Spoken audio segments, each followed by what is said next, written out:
솔로몬의 신하 느밧의 아들 여로보암이 또한 손을 들어 왕을 대적하였으니 그는 에브라임 족속인 스레다 사람이요 그의 어머니의 이름은 스루아이니 과부더라. 그가 손을 들어 왕을 대적하는 까닭은 이러하니라. 솔로몬이 밀로를 건축하고 그의 아버지 다윗의 성읍이 무너진 것을 수축하였는데 이 사람 여로보암은 큰 용사라. 솔로몬이 이 청년의 부지런함을 보고 세워 요셉 족속의 일을 감독하게 하였더니 그 즈음에 여로보암이 예루살렘에서 나갈 때 실로 사람 선지자 아히야가 길에서 그를 만나니 아히야가 새 의복을 입었고 그 두 사람만 들에 있었더라. 아히야가 자기가 입은 새 옷을 잡아 12조각으로 찢고 여로보암에게 이르되 너는 10조각을 가지라. 이스라엘의 하나님 여호와의 말씀이 내가 이 나라를 솔로몬의 손에서 찢어 빼앗아 10지파를 내게 주고 오직 내 종 다윗을 위하고 이스라엘 모든 지파 중에서 택한 성읍 예루살렘을 위하여 한 지파를 솔로몬에게 주리니 이는 그들이 나를 버리고 시돈 사람의 여신 아스타롯과 모압의 신 그모스와 암몬 자손의 신 밀곰을 경배하며 그의 아버지 다윗이 행함 같지 아니하여 내 길로 행하지 아니하며 나 보기에 정직한 일과 내 법도와 내 율례를 행하지 아니함이니라.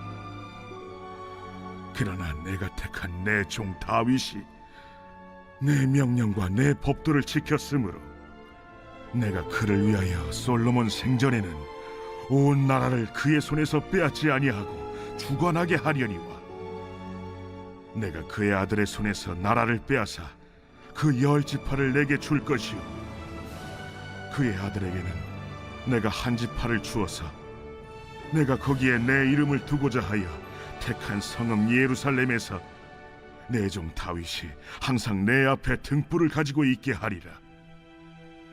내가 너를 취하리니 너는 내 마음에 원하는 대로 다스려 이스라엘 위에 왕이 되되 내가 만일 내가 명령한 모든 일에 순종하고 내 길로 행하며 내 눈에 합당한 일을 하며 내 종 다윗이 행함같이 내 율례와 명령을 지키면 내가 너와 함께 있어 내가 다윗을 위하여 세운 것 같이 너를 위하여 견고한 집을 세우고 이스라엘을 내게 주리라.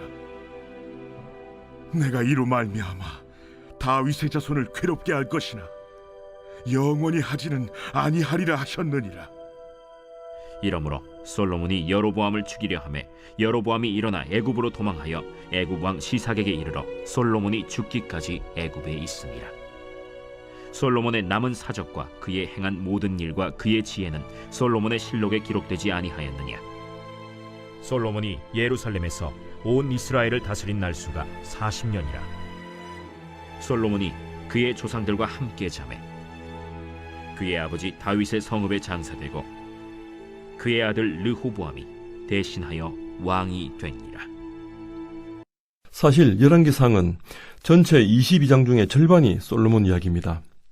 우리가 지난 토요일부터 읽어온 이 열왕기상 11장은 오늘 솔로몬은 죽고 그의 아들 르호보암이 대신 왕위에 오르는 이야기로 끝을 맺습니다.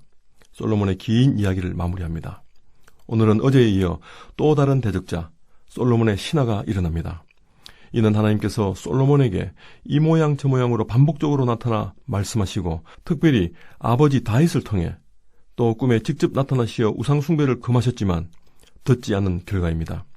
결국 마음을 돌려 여호와를 떠난 솔로몬에게 하나님께서는 네가 내 언약과 네게 명령한 법도를 지키지 아니하였으니 내가 반드시 이 나라를 내게서 빼앗아 내 신하에게 주리라고 하신 11장 11절 말씀을 그대로 이루십니다. 어제는 바깥 이방 나라들에서 대적이 일어났다면 오늘은 이스라엘 안에서 그것도 가장 가까운 솔로몬의 신하가 대적자로 일어납니다. 솔로몬 정권은 지금 안팎으로 총체적으로 흔들리고 있습니다. 솔로몬이 처음 왕위에 오른 후 정권 초기에는 3명의 대적자 아도니아, 요압, 아비아들이 있었지만 비교적 체계적으로 그리고 손쉽게 제거가 되었습니다. 그러나 정권 말기인 어제 오늘 본문에서는 3명의 대적자 하닷과 르손, 여로보암 때문에 장기적인 고통이 솔로몬과 이스라엘에게 이어질 것입니다. 대적자 하닷 입장에서는 이스라엘과 요압은 자기 민족들의 씨를 말리려고 했던 무지막지한 원수이고 전쟁 범죄자인 것입니다. 이렇게 원한관계가 뚜렷한 에돔의 하닥과 달리 특별히 원한관계도 없었고 오히려 다윗 덕분에 어부지리 은혜를 입은 아람의 르손과 솔로몬의 총애를 입은 신하 여로보암이 대적자로 등장한다는 사실 자체가 큰 충격이고 지금 일어나고 있는 일련의 일들이 하나님의 징계였음을 더더욱 느끼게 하는 사건들이었을 겁니다.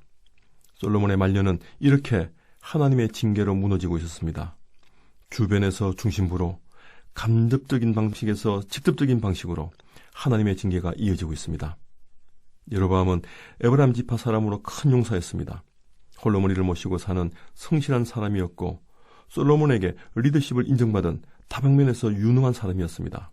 하여 솔로몬은 부역에 동원된 이 요셉 족속, 즉 에브라임과 므낫세 지파 사람들을 감독하는 일을 여로보암에게 맡겼습니다. 성벽처럼 세워진 요새 같은 이 안쪽 벽에 흙을 메꿔 넣어서 전쟁을 치를 때 높은 위치를 확보하여 방어할 수 있게 한 밀로를 건축하게 했고 또 무너진 성읍을 수축하는 일을 맡겼습니다. 하지만 솔로몬 자신은 최고의 건축가였지만 무너지고 있는 자신과 이스라엘의 영적 상태를 보수하지 못하고 있습니다. 여로보암은 솔로몬으로부터 위임받은 감독 업무를 수행하면서 솔로몬에 대한 이스라엘 백성들의 불만들을 들었을 것입니다.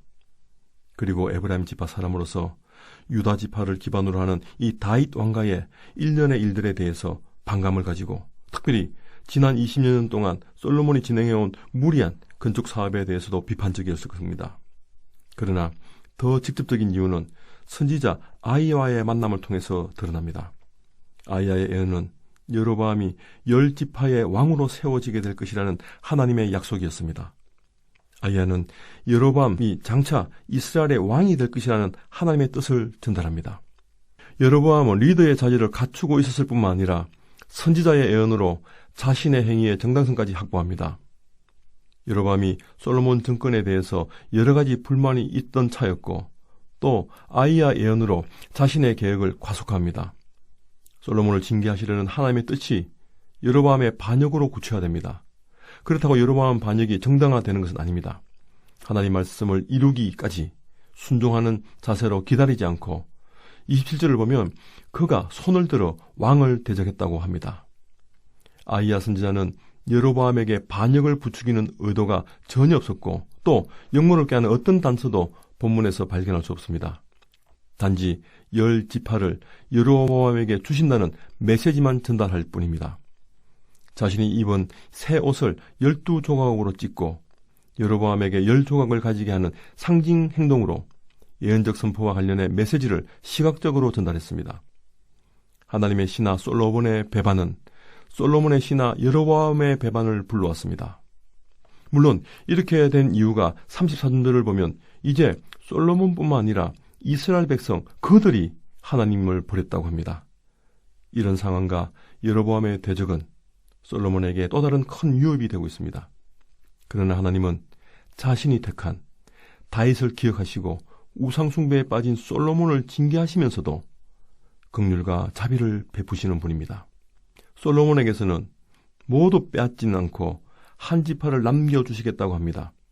34절 이후부터 보시면 하나님이 택하신 다윗 때문에 하나님의 이름을 두고자 택한 성읍 예루살렘에서 다윗이 항상 등불을 가지고 있게 하신답니다. 이 등불은 하나님의 은혜로 밝혀진 빛으로 다윗 왕조가 합법적으로 지속될 것임을 상징적으로 드러내는 등불입니다. 성전에 올라가는 노래라는 표제가 붙은 시편 132편 17절의 시인의 찬양처럼 내가 거기서 다윗에게 뿔이 나게 할 것이라 내가 내 기름 부은 받은 자를 위하여 등을 준비하였도다. 다윗 왕이 일시적으로 분열할 수 있으나 영원히 분열하지 않고 언젠가는 회복할 것입니다. 하나님은 솔로몬을 향한 징계를 그의 아들 시대로 미루십니다. 다윗을 위하여 솔로몬을 향한 심판이 완화되고 또 연기됩니다. 여로보암에게도 비록 자신을 죽이려고 하는 이 로보암에 쫓겨 도망자 신세로 전락했지만 하나님의 모든 말씀에 순종하면 다윗 왕조와 같은 견고한 집을 허락하신다고 약속하셨습니다. 하나님은 왕국 분열을 통해 인간의 불순종과 어리석음을 징계하시지만 다윗과 맺은 영원한 언약을 기억하시고 자신의 나라를 견고히 지켜가시는 분이심을 드러내십니다. 오늘도 참빛 곧 세상에 와서 각 사람에게 비추는 생명의 빛 대신 예수님으로 우리 삶의 자리가 심판과 정죄의 자리에서 회복과 소망의 자리로 나아가는 복된 하루 되시길 소망합니다. 기도하겠습니다. 주님, 감사합니다. 말씀의 빛으로 오셔서 이 아침에도 우리 자신과 또 우리가 속한 공동체가 들어야 할 말씀을 들려주시니 감사드립니다. 영원한 등불, 말씀의 빛으로 먼저 우리 자신이 회복되게 하시고 또 우리 그리스도인을 통해서 어둡고 생명의 기운을 잃어가는 거늘진 곳에 생명의 빛을 드러내는 사역과 섬김이 이어지는 오늘 하루 되기를 기도합니다. 감사드리며 예수님의 이름으로 기도드렸습니다. 아멘.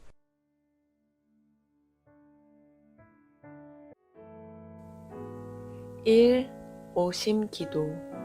하루 5번 마음을 다해 드리는 기도. 나는 죽었습니다. 제가 주인이 아니고 예수님이 저의 주인이십니다. 예수님은 십자가에서 죽으시고 부활하셨습니다. 부활하신 예수님을 가슴으로 만나서 따라가며 간증합니다. 사랑하는 가족과 함께 영광스러운 승리를 노래합니다.